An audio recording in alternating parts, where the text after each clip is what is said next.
that's great. No, hold that thought, sidebar. Welcome to Deep Balls with Brandon Rogers, who is me. If you're on your way to work right now, God, I hope you love your job. And if you don't, I hope you like this podcast. And if you're driving home, I hope a hole awaits you. Speaking of holes, today we're talking about love and poop. Those are three things we all have. Am I right, gentlemen? For the most part. Yeah. Yes. I'm joined by my two noble co-hosts. First, my cameraman, Gabriel Gonzalez. Welcome to this show that we're now doing. Yes. That's great. So he's from Puerto Rico, and he's a hell of a cameraman. If you've ever seen any of my stuff on YouTube, he's shot it, and I think he's done a delightful job. He did. Yes, couldn't have done it without you. Yeah, that's there's Gabe. Okay, cool. And I also have here with me my producer, the great Jonathan Hinman. That's me. That's Jonathan. Well, welcome everyone. Jonathan, we're very lucky to have you here to facilitate this podcast. I'd like to take my hat off to you for setting up such a great show. Oh, thank you. It's team effort. We're all in this. We're currently in your living room. Yeah. And I have to say, it is a very beautiful smell in here. There is a scent of hand soap and a little bit of essential oils. Yeah. It's a great place for a podcast. And it gets more masculine of a smell by the minute, which, is interesting. Well, I'll tell you what, that smell certainly straps me up and gets me ready to go. Let's dive on in here. Guys, love and poop. These are stories that we all can relate to. I think that, we all have a heart and we all have a butthole for fecal matter. And, there are certain stories, good and bad, that can come from either part of the body. I guess let's talk about love. What is love? To people watching, who many of which are young audience members, I'm sure that they're just now discovering what love is. And if you are one of those people, to anyone listening, Jonathan, Gabriel, what sort of definition would you apply love? As grown men in our 30s, I think we have somewhat of a perspective. Man, I think love is, there are many forms of love. I think that, love is kind of a unifying theory of everything. I think everything good and everything that really is consistent with itself and can exist in harmony with other things comes from love. But, so they're I have thoughts on that level about love, but also love is a feeling towards another person. It's I think it's really fucking hard to say. What's the difference between love and respect? Because you can love someone, you can respect someone. The line is blurry. Mm-hmm.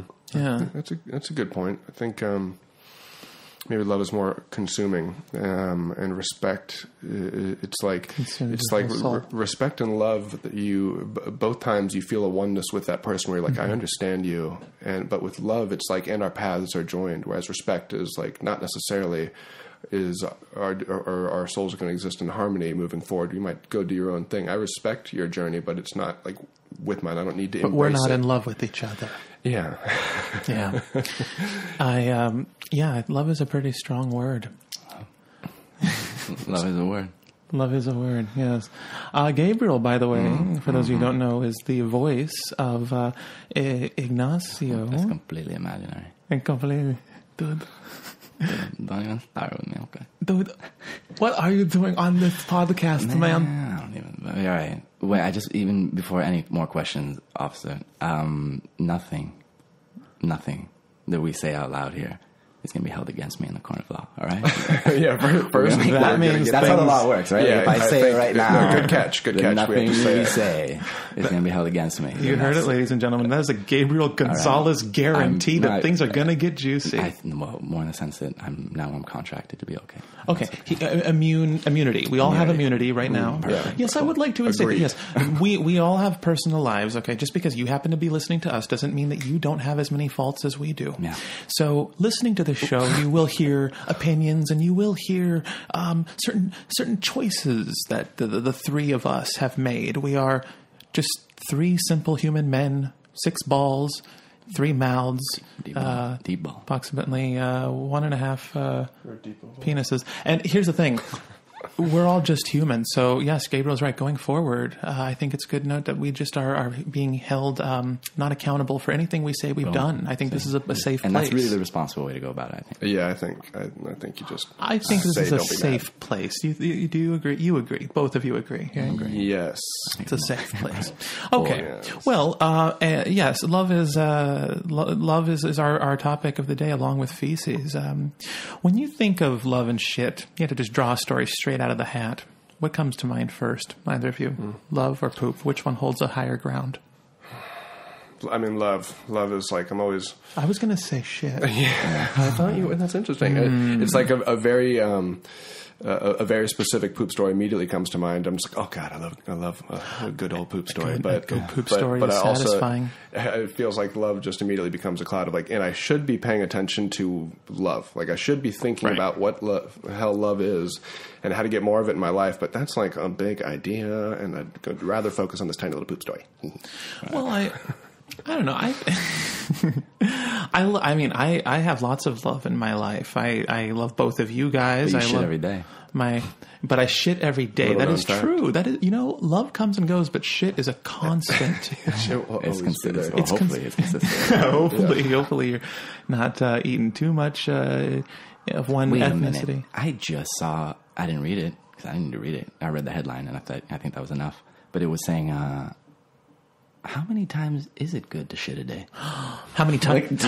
No, maybe it was right. Wait, it was Am I a freak for pooping once a day? Do you need to poop every day? I think that was the headline. Do you need to question? poop every day? I don't know. I didn't want to know. I don't want to know. Those things only I read the instill headline. fear. It was enough. It was enough to know that I didn't want to know. Can you imagine? Oh my gosh, what if you haven't gone in? Oh my gosh, for anyone listening who hasn't gone in a week, you need to see somebody. You see somebody. And you need to tell us about it.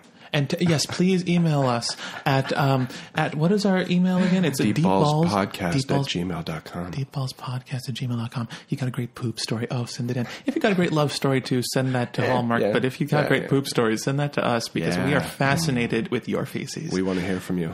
That's the thing. The story, like a poop story. I feel like it's an example. It's like how do you describe that feeling, and then they'll understand just how devastating it was at that moment. Because I feel like there are going to be some people who write, and they might. Yeah. Oh, go on. I was going to say I have a poop story. Yes. We want to hear it. Well, I was very young. I incorporated this into one of the videos, actually, and anyone who's seen this video will know it's the scene I'm referring to. When I was very young, I was at Disneyland. My dad took me to Disneyland, and we went into the bathroom. I had to, obviously, shit. And, I'm pulling down my pants. My dad's waiting outside, and I had to go so bad. It was such a solid, strong object, missile-like, you might say. And I would not say. But and it fell to it before I could sit on the toilet. The entire rod, I think, is an understatement. Hit the linoleum with a. And thanks for the sound. Thank you for that. And I remember freaking out, and I got really scared. And my first instinct was to kick it in the next stall over. And I just remember this kid sort of freaking out, and my dad figured out what had happened, and he reached under the stall of the child and grabbed the turd with a napkin and threw it in the toilet. Wow. And I really wonder if that kid still remembers. He's not okay. He's not, which is interesting because you would think like that is the pro, right? Like you have to clean it, right? Like that has to, but then again, there's a child still in there, and you just see this grown man's hand cleaning the shit. Right. And then where's the parent? Like, where's the parent of that kid? Why wasn't that parent part of the story? Like, Dad, I can poop by myself. You don't need to go in with me. Okay, son, I'm going to let you fly. His dad probably saw my dad reaching under the stall and was like, it's Disneyland. He'll be fine. Yeah, my kid's got to learn about that sometime. Right. But yeah, it's a story I am proud of. And can't say it's happened often recently. Too many times. Yeah, I remember that joke. We did a video. And you did actually, where I shit and kick it under the next stall. Absolutely. That's where that came from. And just because that concept is too funny to pass up, just a massive dirt. That's the same video that I think Helen, and that was the same video where I had my extreme. Oh, Moment. yes. Gabriel. This is an example of, is this a good poop story? Or is this just horrific? No, it's good because it ties so well with something we did that they all know about. All right.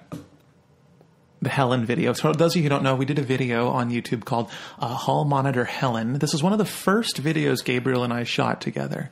And it really was a big deal because it was the first place that I had rented as a filmmaker on YouTube. It was like the first like big place that I had rented. I never rented a school, and we were very excited. We got there very early in the morning. We did. We're all responsible. And we showed up but something was off. We couldn't get into the building. The security was not there to let us in like they had promised. And That's right. And Gabriel suddenly realized that he had a decision to make very shortly. Maybe you take it from here. I mean, because it starts with like a little my stomach. It's my just stomach, a discomfort. Yeah, we're like, all right, but I'll be fine. Like, I'm just open the doors. Open the doors. I'll take a shit and the story will be done. Mm-hmm. But they didn't open the door. They wouldn't come. And then we're just, I'm excited. I probably had like coffee. We did have coffee. I'm not saying that like coffee is the automatic excuse here, but it helps. Rest assured that was driving the momentum of this conflict. All right, so then we gotta go, and I'm starting to tell him, like, look, man, I'm gonna shit my pants here, like, and I'm not trying to be vulgar about it, like, I'm dying, and he's like, but I don't know what to do. Like, so we call the lady and whatever. Eventually, somebody opens the door, and I remember I ran into like some child like.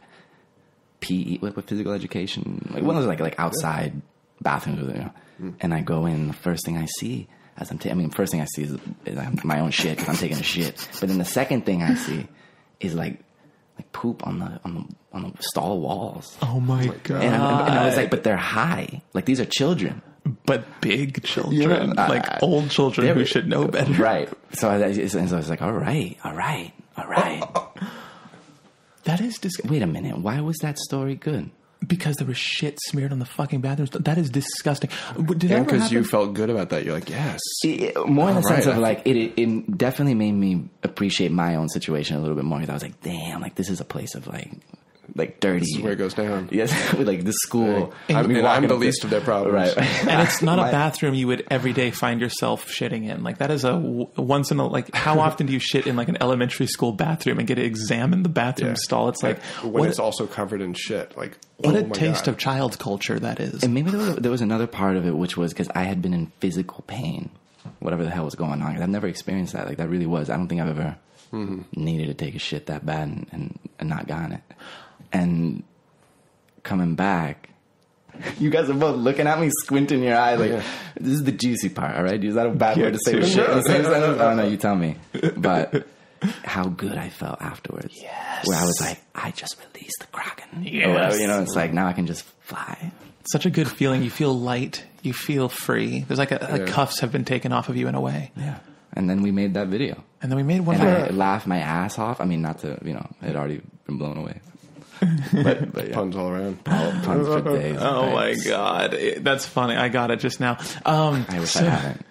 In the editing, we're deleting that. You know what's funny is that I remember in my elementary school. By the way, I just want to point out it was fucking hilarious seeing the look on Gabriel's face when he went from, because when we're waiting for the gate to open, he was like, he goes from like, slight discomfort to do or die, and you see the transition go from like, because we're joking about it. I have to shit. It's a funny thing to need to do, but then there was a point where I realized he's not laughing as much, and like he's starting to get very serious. Each laugh hurts him. Well, he started like it slowly became a less and less funny topic to Gabriel, and I realized like he is seriously possibly going, and then you start going into like your nuclear mode, like thinking of a plan B, like he's gonna shit himself. What is the alternative? Do I have to drive him home? I rented 3 hours in this place. Am I gonna have to? No, that wouldn't have happened. It was more at that point. It was like just shit. Somewhere. You start going into like the leafiest area I can find. Right. Oh yeah, that's it. But see, my mind immediately just started going into like emergency, like panic mode, and I'm just like, when was the last? Like, it's scary when it's anything with shit. I hate shit stuff that becomes something on the brink of being very embarrassing, like a clogged toilet at a party, or Pooping with Good one. God, have you guys ever done that at a party? No, but I was on set, Tim and Eric season 1, and there's a PA who did that at the end of lunch, and then like tried to like not fix the problem, and it was like, no, you have to fix that right now. Oh, how embarrassing for him. He had a rough one of it. I felt I'm bad sure for that he guy, would. but yeah. Wow, how horrible. Yeah. But it was just like, actually, a side note, it was just like, all you have to do is use a friggin' plunger, dude. Now go in there and take responsibility for your actions. But because you delayed it and tried to like run away, now it's a public situation. This could have been discreetly handled, but it's weird. It's like that's what happens when shit stories go bad. It's like, what repression occurred? Like, what hiding occurred to set this up for a massive public explosion? Have any of you ever had, speaking of that and love, because also this is a very tender podcast about love. We've been talking about shit. Yeah, it's a lot of shit. We got to bring it back to love. We've got two options. We'll call it a day on the love. Yeah. Well, I think we covered that pretty fair. Here's the thing. I think I know a way to segue. Have any of you ever had someone shit on you during sex? Oh my God. Either of you? Is that the version of it? Not yet. Not yet. Gabriel? I mean, Yes. no. We have we know a friend that happened to. Right, like stories We heard of a story others. recently of someone she pooped and the guy ran out screaming, and I think that's ridiculous, for the record. oh my gosh, yeah, I know she should have kept it in. Oh yes. I'm just going to start there and then learn the details of the story, and maybe I'll end up taking that back. But by and large, I feel like if she was deliberately squeezing that shit out on his head. What is that? What is that what description? happened? So tell us the story, and then we'll have a exactly. reaction. Yeah. Yeah, I don't know. good order. Did he explain what happened? I mean, was it just I feel like he did. I feel like there was enough words involved where they're having, and then shit comes out, and from the way it's told, that's why I don't know. Was she like, hey, can I shit on you? And he's like, no, that would be my worst fear. Please don't. And she's like, but I'd like to. And he's like, dear God, just please no. Like, we have a problem. I have a childhood trauma. And she's like, that's too bad. Here it comes. Yeah. Like, then I understand him. Then I was like, you're fucking. Yeah. No, and I hope not. It wasn't that, but it sounded like it was like, okay, the shit comes out, and then the guy just runs. Like, it picks up his shit and leaves. Like, just like, I was like, that is a shitty feeling. Did she just like, okay, we're going to get a little grosser on this, but they're just having normal, regular intercourse. That's another question. And she just pooped, or was he partly to blame for this situation? I don't know. plunging up her Hershey hallway. If that was the case, then you got to accept that, dude. Like, there's no excuse for you being like angry about that. I mean, we have very, very. We're standing firm that you don't do that. No, I'd like to assume that that's what happened in this story, and that it is insane. Oh gosh, that's heartbreaking. If anyone I loved ever did that to me, that would break my heart. Yeah, because you feel disgusting after that. Yeah, it doesn't sound like it's in. I mean, I really don't know, but I'm assuming that it wasn't in her control, because I don't know what situation she's like, it was in my control and I decided to do that. But it did seem like there was part of the story where like she was like feeling sick or some shit, right? Like there was a reason. Oh, did she eat some kind of soup or something? Right, I don't know. Who knows? I've been very fortunate in that regard as well. I don't think anyone's ever pooped on me. And I don't think I've ever pooped on anyone during sex. No. That would be very embarrassing. Or farted or pissed. Oh my gosh. Have you had to have sex while you have to pee? That is... Sex while you have to pee. Sex while you have to... Yes. It's frustrating. It's frustrating. It's frustrating. I mean, it's not going to come out. Just so you guys, girls listening, it doesn't come out when you're hard. But, well, I mean, it can if you're pushing really hard, which... But, yeah. So I'm just glad that we're talking about the dirty, disgusting things about... Yeah. Right off the top. We want to set this tone correctly. I want to be like, all right, well, this... Yeah. Well, I mean, let's talk about what's a particularly warm memory one of you has with a romance. Jonathan actually is in the middle of a romance, one of the most beautiful romances I've ever come across. She is my one of my best colleagues, and I am very lucky enough to also work with her, my manager Rachel Williams, and Jonathan and her are two peas in a pod. They're inseparable. They're like twins that fuck each other. And you know, when I'm with you, I feel like I'm with her. Thanks. And that's primarily why I have you around. Yeah, no, Rachel's incredible, so I'll take that as a compliment, It is a compliment. for sure. Yes. Yeah. You are. No, yes. No, you guys are, I think many people can agree that you guys are, those who know you, are the couple that people think of when they want to start a relationship. Really? I think so. Thanks, man. I think so. You guys are kind of the picture perfect. They just celebrated their 3rd anniversary. It's true. It's true. They're just a couple young people in love. Yeah, and, very natural. Very Thank natural. you. Thank Very you. organic. Yeah. Rachel is, Rachel's one of a kind, and like I've never had a relationship like this. I've never had a relationship go like 4 consecutive months. You know, actually, I've had one that lasted longer, but it was the red flags were already existed, and it was like, okay, let me figure out how to like try to grow as a person, and like be there for this other person, and etc. My point being that it was not like I was in a relationship for a year once, but it was not this kind of harmony. Like with Rachel, it was just immediately like, wow, there aren't red flags. The only thing that's like scary is my own realization of that. And in fact, everything about this person like makes me a better person in every single way that I exist. It was like thorough and just across the board, like improvement of myself. And I was like, this is insane. This is the most profound thing I've ever experienced. Well, between the two of you, you both have such a good grasp on everything. You're both very professional. You're both great cooks. I was just at their house. Gabriel was visiting home in Puerto Rico, and I came over here. They were cooking dinner. And it's like both of them. He's on the grill, and she's cooking in the kitchen. And it's like they were just like a 50-50 clockwork sort of a structure of employment between the two of you. So, no, I think that you guys are definitely the couple that you're the couple at the top of every horror film before shit gets bad, and they're like a nice couple, and they're like almost like you feel bad because something horrible is going to happen to them. That's you guys. You know what? Fuck you. Fuck. No, I'm just kidding. Oh, Gabriel, it's a beautiful thing. No. You know what? No, you know what the truth is? It really is. Because there is a certain level of, I hear it often when people will be bizarre of seeing people who actually get it. Like they're always looking for like a problem in something, you know, and other people's stuff. But yeah, I feel that too with you guys. It's a very healthy relationship. Thanks. So it's like, all right. And it does, and he's right.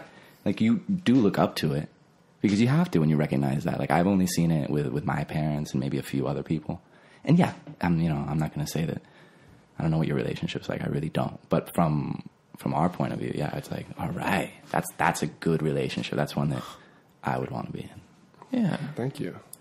Yeah. And I can look at that without envy. Right.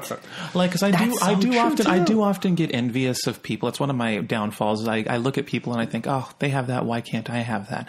And I don't know, Jonathan and Rachel, you're one of those couples. You're Jim and Pam. We're just happy for you. Thank you. Yeah, I can see that. We're just like that.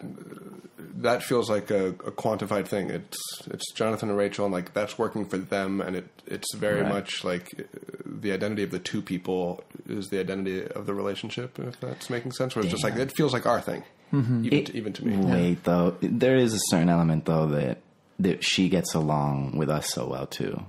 Like she's very well integrated too. And it's not like we're hanging out like all, you know, but it's like we can do our thing. And then when she's there, and then when it's that's us. true. That's true. So we all function together too, so that probably helps thinking like, oh man, you guys must be then fucking, you know? It's always fun when the four of us are together because it's always a good time. We and then because that does hurt a relationship. Like when friends it's like don't she gets along with 60% of my friends. It's like yes, I think. God. Right. Yeah, that's a big one when the person you love either doesn't approve of your family or your friends, or there's something not quite connecting between the two. It's like what kind of sacrifice is this going to mean to start? Like what about my individuality is going to be incompatible with us in the relationship? Exactly, and also when they're fracturing you between your loved ones, that creates you're having to choose. It puts you in a position of having to prioritize, and you shouldn't. By the way, if anyone's listening to this, just you should never have to prioritize your love for anyone. You should never be having people, tell you to commit to loving them more, that they deserve a bigger happy. It's like Yeah, I mean, love in itself, I believe in. I have almost like a polygamous view on just the sense of love, whether it's between friends, family, whatever. It's like, Yeah. I think it's important to spend quality time with who you're with, but I think when that person spending quality time with you is really isolating you from other elements of your life that also make you happy in different ways. I mean, But my imaginary world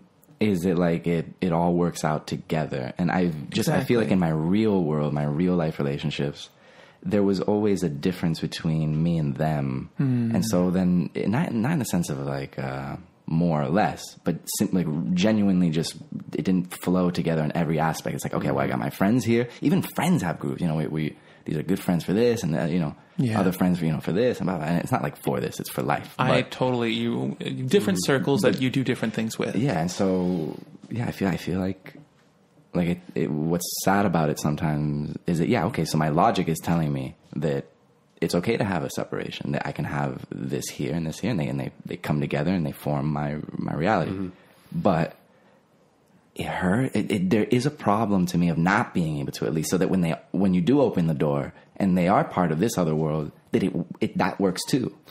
Yeah. I think like kind of what I was briefly mentioning at the beginning, like love is good and its existence, and it is harmonious with other things that are true and good. You know, like if the foundation of love is strong in your relationship and the foundation of love is strong in your friendships, they will go well together because they both are part of what is good and what like you should be doing, what is good for you and good for both of you. It's all harmonious with itself. And when those things clash strangely, right, it's a red flag of like, whoa, is like if my girlfriend doesn't get along well with this one friend, is it because like this friend is a crazy ass influence, or is it my girlfriend is insecure, or what is where's that one? Now you're questioning so much about your social standing. You're questioning so much about your opinion on someone. You're right, because you're thinking like, who's the crazy one here?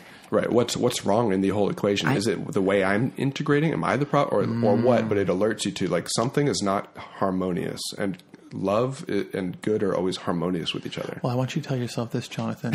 You are never the problem. Okay? Yeah, just tell yourself, you too, Gabriel. I'll tell yourself. Yeah. We'll all tell ourselves, I am never the problem. I just want everyone to say that to themselves. That's the most dangerous part, is because like you can always see a lot of things that are happening that are wrong. But then it's like when it's unharmonious, it's because both of you are in the act of it. Like it's like you're both. I mean, at least I am. Yeah. I feel like I'm definitely part of it, and I have a horrible feeling. Yeah, that's interesting. Yeah, I just have to say right, that it's not necessarily just one thing. It's like if something's wrong, where are the two angles that exists from? Yeah, it can put you in a pretty dark, toxic headspace. It's a lot for someone to have to deal with, because let's say someone, you do open the door and they come in and then they're invited. Now they see you. What if they genuinely don't like it and they're supposed to fake it?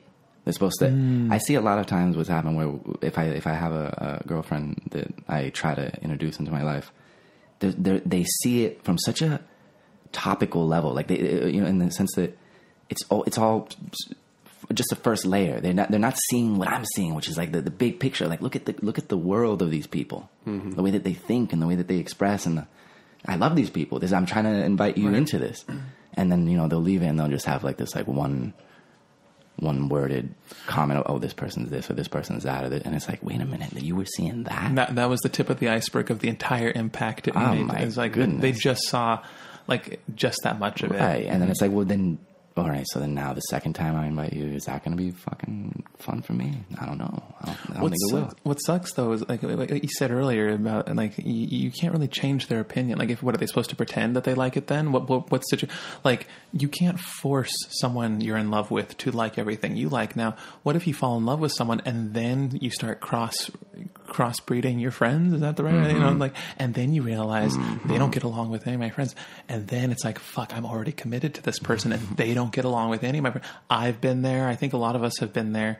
And it really fucking blows. And especially now with the YouTube thing, all three of us really, our social circles are expanding rapidly, and, working in social media or just on, digital entertainment in general, you do have a lot of friends, and you do start to get a lot, following, you get fans, start getting recognized on the street. And if you're dating someone, that can be really uncomfortable for them, getting stopped. And oftentimes a lot of the fans will be like, can you take the picture? And they hand it to whoever I'm with. And that can sometimes make whoever I'm with feel uncomfortable. And I think the more we do this, the more it's going to happen to all three of us, where it's like whoever we're with, it just has to be fine with what we do, because it is a different kind of job. And but more or less, we all go out though. Everyone, it's like I'm feeling you on that. That people stop you on the street. I don't get that, but I do see it happen to you all the time. And I've even been in that situation where like I see people in that where we're just walking and people come up and talk to you and want a photo or whatever, and it's like, oh my goodness, this is how we were just in our own little flow, and now I'm like reminded of, oh yeah, Brandon, Mm-hmm. But in my situation, in my case, I never. But if I was you, if we were dating, that might have changed the thing. I mean, sorry, I don't want to... Oh, no. Yeah, exactly. Like, that doesn't happen to me. Right. I like that we, Gabriel and I have kind of a pessimistic view on love from time to time, but Jonathan is on the other end of the spectrum. He has such a nice... You know what, though? Thanks. I'm going to call bullshit, because I've heard you talk very lovely about love. Oh, when you're in love. Okay. But then, then when you're not, then you're not. The love gets there. No, but not necessarily, because, there's always that romance, but the honeymoon period, they call it, or whatever. And my whole thing is like, I don't want that honeymoon period to leave necessarily so quick. Like, I want to have that. That to me is a beautiful part of it. But like, I think it's... how do I... Do you feel like it's not... You feel like you don't have honeymoon periods, or what do you mean? I think in my last relationship I didn't. But I learned... I just, something happened or some things happened that immediately made me see those red flags a lot earlier. And that it was painful. And then I kind of resented it, because I was like, man... The scary thing about a really nice honeymoon period, though, is that it can be detrimental to your work. Like, I've noticed when I'm in a really good honeymoon period,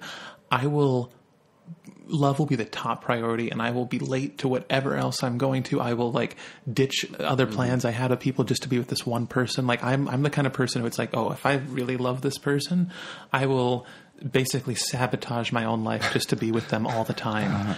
And I think we've all kind of experienced that at one point or another. That's my definition of honeymoon phase. Like, just doing the obsession. Exactly. I've been obsessed with people. And when you're obsessed with someone who's obsessed back with you, and you neither of you get anything done, and you move mountains just to be with each other, and it's a beautiful feeling. But then it's like, at the end of the day, it's like, you can't. Yeah, a part of you knows, you're like, what's phase 2? Because this is obviously not compatible. It's not with sustainable. the rest of my life. So exactly. You've gotten that though, huh? You've gotten someone that that's probably why you're truly an optimist too. Right, I've been there before. I have a much more pessimistic view on love. I still have I still enjoy it, but like I don't. I'm not as go get 'em as I was in my early 20s in terms of love. Like, my heart is not as open as it was before. It's just a lot of, I've experienced a lot of great love, and I'm lucky to have experienced such deep love in my life. But I've also, the deeper the love, when it leaves you, it's just going to hurt that much more. So it's just like, I'm fortunate in the sense that I've experienced both like extreme love and extreme heartbreak, because it makes every movie relatable to a sense that relates to that as well. You just you start understanding, oh, this movie's different to me now because I've gone through that situation in a relationship. I think it's really good to experience things deeply, and exactly. Someday you'll have another relationship, and you won't feel like, well, is this just the first thing that's ever been actually important? And you'll be able to actually answer that question and be like, no, this is something new, even more than what was earth shattering to me 5 times before. Like, your world's going to just get rocked harder and deeper at some point. Right. Right now, it's just, and I think for all three of us, like, creatively, this is one of the most dense times of our lives. With the day job, I was able to focus on more personal stuff, like love, or just even things like keeping on top of everything. There was a routine to it. There was a routine to it. There was something solid. Yeah, Monday to Friday. Exactly. And after 5:30, it's your time. You do whatever you want. Nowadays, it's like there's all the videos and the podcast, the live show, everything we do is a little bit on my mind all day long. And so right now, the idea of a relationship to me seems almost like a bit of a nightmare because I couldn't even give the average person's time in a relationship. Seemingly that happens, because you really couldn't. To do them both, there would have to be a lot of time devoted to the craft. Right. And I feel like, relationships oftentimes, just because it's also good things. Like you want to be with this person, but they come dependent. And then it's like you're having such a, like you were saying before, that when you really love someone, you go all in like that. And it's like, that's really love. Sorry, I keep changing the subject. But it's... It is love. And it's like, that's what we said earlier, that common path that we want to share with someone. You want to be with them all the time. It's like you almost want to be on the same path. You almost want to be fused into the same person.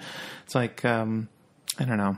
It is a beautiful feeling, but it's also quite hypnotic in the sense of a bug zapper light. It's like, for me, at least right now, I know that if I was to fall into the honeymoon period right now, I would... What happened? I'd fuck myself over. Because when you say that you've experienced, I have been in love. I really know that. But I've never been with the person, the woman that I really want to be. That really struck me from all as the one. The one, and I've been we've gotten close to coming to a date about weird situations, but I've never actually gotten the girl that I was like aiming for. And so it's the end game girl. The end game. And then what ends up happening is you have women that are your friends you love them because of it, and then that becomes a very special love. And then it's like you in your mind you're like excuses like, okay, this is. Yeah, I have a lot of friendships that were almost loves.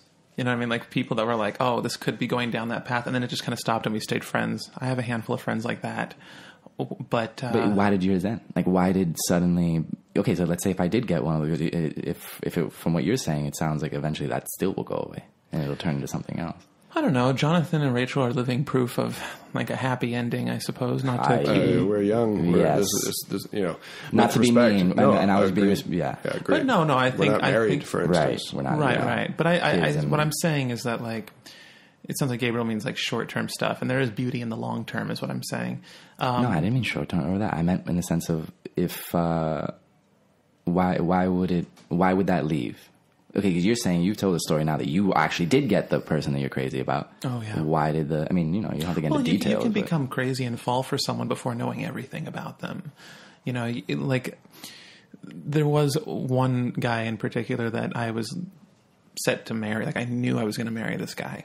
And I think that's why it was such a shit breakup, because it's like it's coming to the reality of that's not the path. And you spent all like the last 6 months or so coming to terms with, oh yeah, this is the one I'm going to spend forever with. And then suddenly one day you're like, nope, you were wrong about all that. And you're not going to, and it was just a hard break too. It was just a clean snap. He'd blocked me on everything, like Instagram, our number, email, everything was blocked. So there was virtually no way to get a hold. And then he moved. So he essentially just went from someone I was willing to spend the rest of my life with to all of a sudden, someone who was non-existent from my life. So a very sharp hole. And and then I thought, oh, he'll respond back, or he'll eventually. And then a week went by, and then 2 weeks, and then a month, and then I went on his Insta, and after a month, I still thinking he was going to respond to me or something. We had a mutual friend who had access to his Instagram, and he was with someone else. And it was just like, oh no, he's moved on, and that kind of was when my heart snapped. Which is like, a little fucked up, by the way. Like, okay, if you're in a relationship, and that's everybody can do whatever they want, whatever. But if you're in a relationship and then you get out of one, and then you're posting like less than what I consider a healthy amount, and you're just posting shit with other people, who are you doing that for? Because that somewhere in my world, it's like you're doing that because you want me to know, or you want the person you're trying to. Why do you want people to know so much about you? Is all I'm saying. Right, unless that person's problem was like, I always live trying to consider other people, and I never do anything for myself. And you know what? God dang it, I'm just going to post this this photo of me, unless the story is something like, or they really needed to reclaim their. Maybe I agree. Maybe there's a certain level of jealousy or something, because I hope it's not jealousy. But whenever I see people posting photos of themselves in relationships, doing a bunch of stuff together, always together, it just seems something like, what the fuck? But then it's like, I know that could be a beautiful thing. Like, it's a family, and they're here in the resort in Cape Cod or whatever. Like, I don't know. Yeah, right. It's like I don't know. I think that a lot of people post things for different reasons. Right. Sometimes malicious, sometimes vain, sometimes sweet. Sometimes people. I remember one time I was under the influence of some kind of substance I won't mention here, and it was making me feel incredible. And I posted a picture of me sitting against a tree because I wanted to capture this moment and share it with everyone. So there's many different reasons why people post stuff. Absolutely. But yes, the romance ones. I'm sorry. I'm so sorry. That was an 8. That was Jonathan. The romance ones are always interesting because I feel like the romance ones have the most interesting reasons of why they're being posted. Sometimes people just want to post like, I'm happy with my loved one. Mm-hmm. That's nothing more. Mm-hmm. Sometimes people just share the positivity. Right. I guess that's true. Right. Fair enough to them. But then sometimes people also post for other reasons. There's a million reasons why people want to post that they're in love with someone else. Yeah, I was an asshole just there, just trying. But do you understand that little part though? That little part where you see people posting just a little in a different way, where it's like it's not that other part where I do understand love and whatever, but it's more like look at me with my man, or look at me with my girl. Like, look at this fucking. Right, yeah, it's like being held like a trophy. Yeah, like a trophy. Yeah, and I then hear you. And then it's like, Yeah, I hear that. But I shouldn't overgeneralize, because then I see that negative thing, and then I I put it onto everything else, and like, oh yeah, there's the sweet parts there too. Yeah, True. Oh yeah. Have any of you ever deep balls? Deep right balls. there. That was some deep balls. Have any of you ever fingered a butthole and felt the tip of a turd? Yeah. Oh gosh. Who was that? Jonathan who just said yes? And just felt. I think we've all done that. Okay, all right, we can agree with that. But did you know what it was immediately? Immediately, first time. Immediately, I knew exactly. I didn't know exactly what it was. I lost up there, but nope. Well, I felt the tip of something, and I said, "This is either a curvature of the inner intestine, or I'm just going to push a little harder." And then it went into the object. You're like, dear God, let this be cancer. Dear God. It was not cancer, and I'll tell you how it tasted. Holy shit! No, it was fucking French people. Yeah, we. Yeah, I swear. But that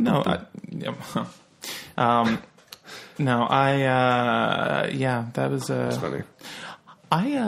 Before I run out of time, I want to talk about one time I pooped my pants walking home from school. Oh, we want to hear about that right now. Do you want to hear this one, Gabriel? There's poop. There's children involved. We've been talking about love for quite a bit. I'm kind too of much. Too much love. I'm hungry for a little shit. Yeah. Okay. Well, I'm walking home from school, and it suddenly becomes do or die time. Back then, obviously, we didn't have Uber. We didn't have any way of getting home quicker. We didn't even have cell phones. But I tell you what I did have, a creek. And I was walking home. There's a bridge that goes over a little river, and I went down into there. And, because at this point, I tried letting out just a small amount of feces because I knew that it was at a point where it was crowning. And it was not going to. But I'm serious. Risky decision, to say the least. Yeah. Right, go on. Well, eventually, you can't just, just let out a little bit of the poop. Right. It's not toothpaste. You can't just slide out a tiny bit and then sever off the rest of the loaf for later. It, needless to say, the entire contents, I basically gave birth to a very mushy child in my pants. And I went down to the creek, and I threw my underwear into the water, and I was washing my pants like a Amish bag lady. And down in the river, just my balls hanging out and everything. And I could hear people above me driving by. But this is actually a love story, because I just want to point out how wonderful it is to have a mom's home to come home to, and just a bin you could throw those nasty pants into, and just a shower where you can clean those up. It's someone else's problem when you walk in through the door. Yeah, it was her concern at that point. That's why I didn't do a full bathe. I did it. I got back home. You got it. Yeah, you can handle things from here. Oh my god. I remember when I was a kid in school, people used to, like what Gabriel said about the shit smearing on the bathrooms. I can't remember, there was turds like What the fuck? on the ceiling. What the fuck is, yeah, that's what I'm People wondering. would throw shit on the roof tiles. Or maybe I was a kid and didn't notice. No, but you noticed. Oh my god, it was disgusting. I remember thinking, like, there are other people my age throwing poop on the ceiling. For fun. For fun. Like, that means they had to grab it. They had to do what my dad did. And just grab it and toss it up. And then it comes... But not your all dad of it. used a napkin. For some reason, when I visualize it, He was a bare. gentleman. They're going raw. These kids. And it was just... I don't know. Because, the whole turd is not going to stick up there. So some of that's fallen down on God knows what. God knows who. God knows what. I hate shit so much. That's probably why it's in my videos, is that people think that I love shit because I have it a lot in my videos, but I have it a lot in my videos because I understand the gravity of the grotesqueness of feces. I understand how disgusting it is. So I use it as a shock value because I understand the power behind it. I very much hate turds. I have a theory that people are fans of poop jokes to the degree that they've experienced repression. I think there's a link there where it's just like, because there's something I like about it where it's just like, oh yeah? Oh really? Because I've got a truth for you that you don't want to acknowledge in the pleasant fucking world that you're pretending is reality. Like it's an FU, and it's just like a hey. It's like the call for change. It's just like I can't don't act like this isn't real too. Right. And so Everyone, you theoretically could at any moment just be walking down the street and be like, look, and then take out a ball of shit from your hand. Right. It's like, and it's just so weird that it's like so secret and that there's so much like shame about it. I mean, shame, yeah. And like I get that we don't want to just be pooping all over anywhere. Like that makes sense. But yeah, where it's just like, it's such a strange example of like the unacknowledged and what we'd all like to brush under the rug, please, and everything about life that people try to brush under the rug. It's funny that you mentioned the shame of it, because Gabriel and I were talking the other day, and I was asking him legitimately. I was like, why is poop so funny? Actually, I don't know if you were there too. You might have been there, Jonathan. I was like, why is poop so funny? And he just, without even hesitation, he looks up at me and he's like, oh, because it's shameful. and it just made me laugh, because I think that's what it is. It's just, we're ashamed. We act like we don't, we never, it's something we never touch. We never touch it other than with our buttholes and innards. And, but everyone does it. What blows my mind, and this will blow your mind away too. Taylor Swift has a butthole. An excellent point. I mean, I never thought about it, but it's true. And probably pubic hair as well.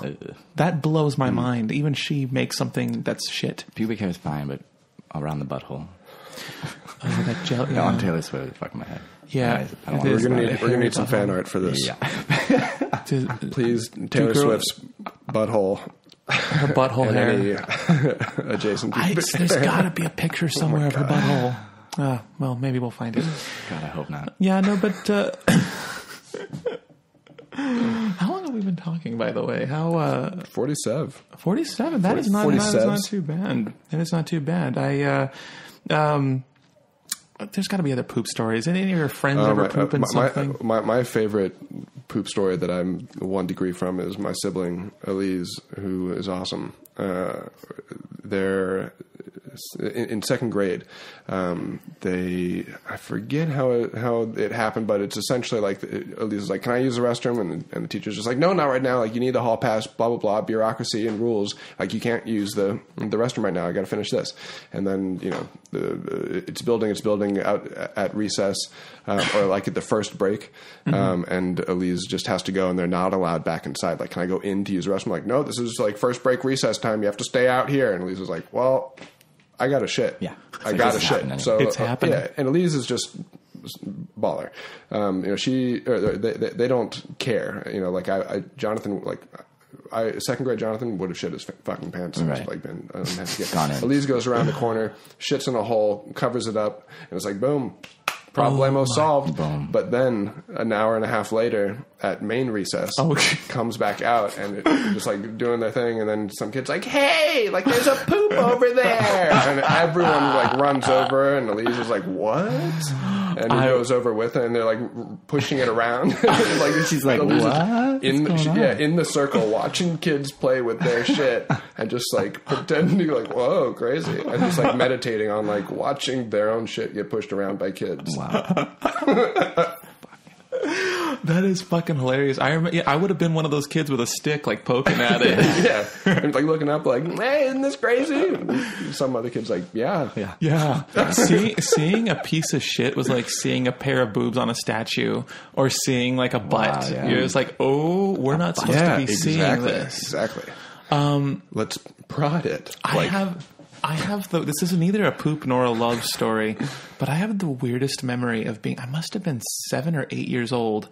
And I don't know why I have the memory of this, but a bunch of boys got in the bathroom and we were all comparing everything. Like we all just took off our clothes and we're just comparing like, yours looks like that.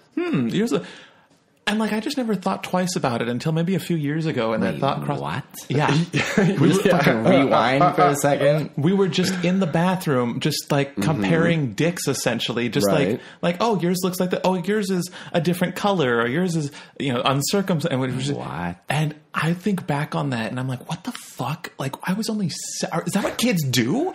And I don't. Yes. Wait a minute. What? Not ever. I mean, maybe, Okay, kids Gabe do didn't have that that. experience. Kids do that. Yeah. No, I'm just trying to. But yeah, that's a. But like I remember as a kid, there was nothing like. Obviously, we were only kids. Like nothing was like sensual about it. It was just like we were like fascinated. And I remember we were laughing a lot. I remember there was lots of laughter in the room because we knew that this was like, there's a wieners, haha. But yeah. And the hardest laugher was probably the janitor. the janitor was dying.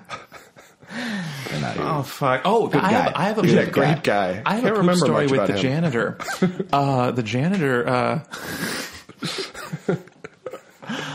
We had a teacher in my school go to. I guess this has to do with love, but he did the thing with the girl, and that's. Does it?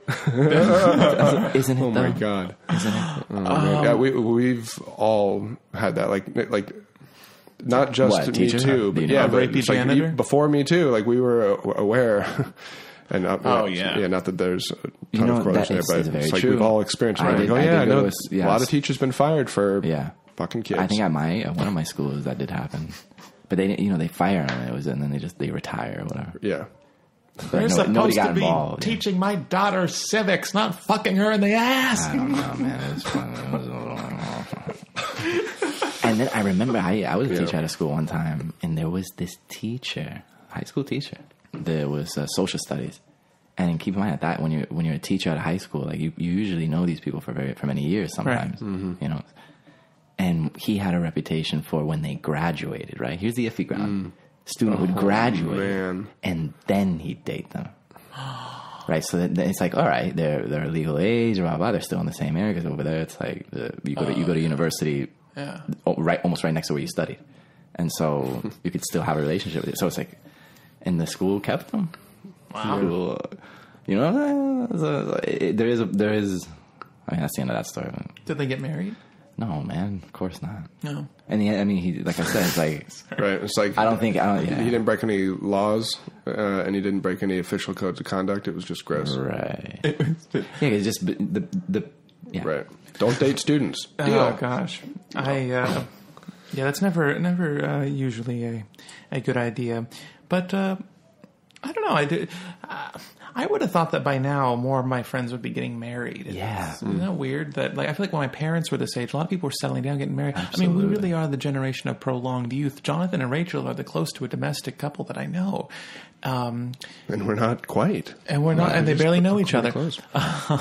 By the way, if you two ever get married, and I keep pushing this onto Rachel, I am an ordained minister, and This is good to know. I can legally marry people. Yes, some friends in high school reached out to me and wanted me to marry them as like a gag, and so they paid for my license, and I took the whole course, and I went through the whole thing, and they they got me my license, and it's indefinite. So I think it's just in the state of California though. But I don't know. Good to know. I feel like Thank that's you. happening more and more. Yeah. I like family members or dating family member or no, Right.